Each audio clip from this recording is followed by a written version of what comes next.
சிவபுரின்னு ஒரு ராஜ்யம் இருந்துச்சு. அந்த ராஜ்யத்தின் அரச நூலகத்திலிருந்து ஒரு பொருள் காணாம போகுது. அது சட்ட பத்திரமும் இல்ல. சொத்து பதிவு பண்ண விவரமும் இல்ல. அது என்னன்னா அரசனோட ஆசை பத்திரம். அது ஒரு மனிதனின் எதை இழக்க தயாரா இருக்கான்னு என்பதை எழுதுற பத்திரம். அந்த பத்திரத்தை எடுத்துட்டு போனவங்க அதை 4 இடத்துல மறைச்சு வைக்கிறாங்க. சிறிது காலத்துக்கு பிறகு அந்த பத்திரம் 4 பேர் கையில கிடைக்குது. அவங்க அந்த பத்திரத்தை வச்சு எந்த ஆசையை நிறைவேற்றினாங்க, அதுக்கு எதை இழந்தாங்கன்னு சொல்ற கதை தான் இது. இந்த கதையை தெரிஞ்சுக்க ஃபுல் ஸ்டோரியை பாருங்க.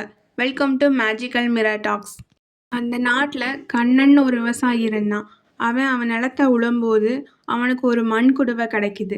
அதுக்குள்ள ஒரு பழைய ஓலை இருக்கு, ரத்தம் படிச்ச கரை இருக்கு, அரச முத்திரையும் இருக்கு. அந்த ஓலை அவன் படிக்கிறான். அதில் என்னென்ன எழுதியிருக்குன்னா, என் உழைப்புக்கு ஒரு நாள் நிம்மதி கிடைக்கணும்னு சொல்லி. அது என்னன்னா அவன் மனசில் நினச்சான். ஆன்னு பார்த்தா அந்த ஓலையில் அது தெரியுது. அது அவன் கையெழுத்தும் கிடையாது. ஆனால் அவன் கை விரலில் ரத்தம் வருது. அந்த நாள்லேருந்து அவனுக்கு விளைச்சல் அதிகமாச்சு. ஆனால் அவனோட தூக்கம் போயிருச்சு.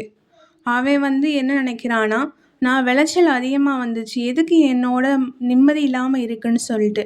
அப்போ அந்த ஓலையில் இருக்கு, நீ அதிகமாக விளைச்சல் வரணும்னு கேட்ட, ஆனால் அதுக்கு உன்கிட்டேருந்து ஒன்றை இழக்கணும். அதுதான் உன்னோட நிம்மதியை நான் எடுத்துக்கிட்டேன்.